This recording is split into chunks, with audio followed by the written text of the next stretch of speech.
Hello again.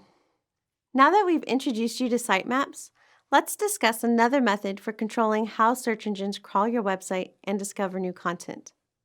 The robots.txt file is a protocol that allows you to specify which pages should or should not be indexed, and specify the rate at which files are accessed by search engine robots.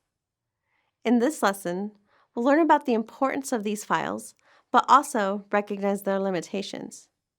By looking at an example robots.txt file, we'll learn how to create and place these files in your website. When we just discussed sitemaps, we learned that sitemaps are an inclusionary file, meaning they tell search engines which information you want included in search results. You also have the ability to exclude specific pages from being crawled. You can do this through a robots.txt file. The robots.txt file is a protocol that was created in the early days of the internet to prevent robots from crawling areas of the web they were not supposed to access.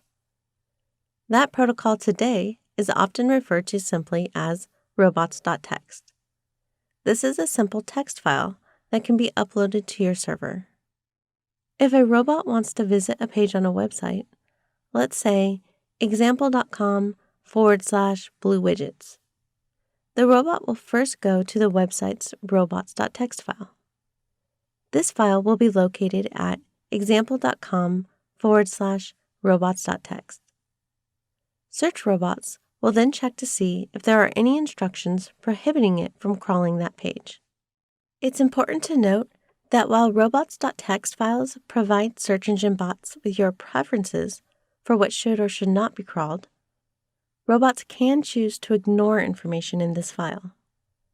Search engines like Google or Bing tend to respect this file, but people create robots for many reasons, and these reasons can sometimes be malicious. Some robots are created to scan the web for vulnerabilities so people can hack into a person's website. Other robots will crawl websites and harvest email addresses to sell to companies or spammers. Also remember that robots.txt is a publicly available file, meaning anyone can see what sections of your server you do not want robots to access.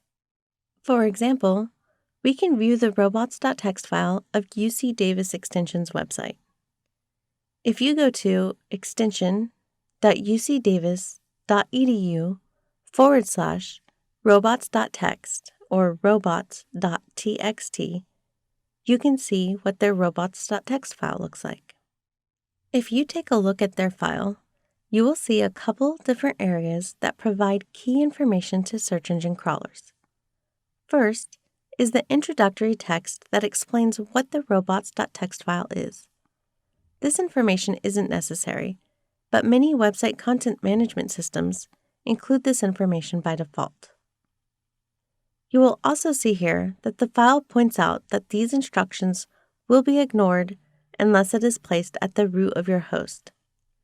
This means that you always access a site's robots.txt file at the example.com/robots.txt. If it is placed anywhere else in the site, such as example.com/site/robots.txt, it will be ignored. Under that area, you will see specific instructions. For example, user agent specifies what user agents should crawl website content.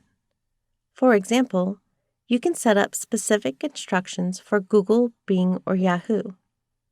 Most of the time, however, there is no real reason to do so. The asterisk works as a wildcard and means that all robots should follow the below instructions. The crawl delay sets how many seconds a robot should take before accessing a new page on your site. This can help prevent overload of server resources, which may crash your website. The pound symbol, or hashtag, is used to make a note. This is for humans to read and is not read by robots.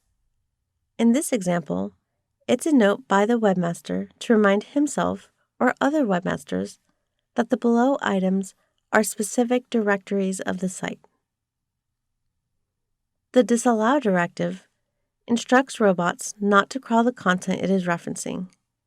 For example, do not crawl the directory /includes.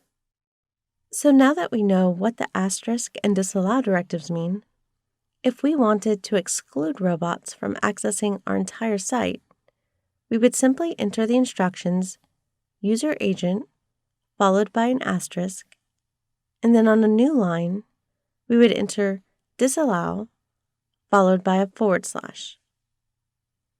If we wanted to allow robots complete access to the site, we would simply keep the disallow field blank.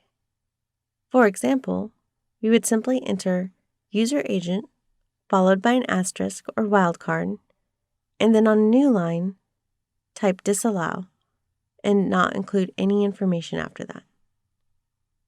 You could also simply not use a robots.txt file, which will automatically make all information public. You should now understand what a robots.txt file is used for, how to create and read a robots.txt file, as well as where this information should be placed in your server.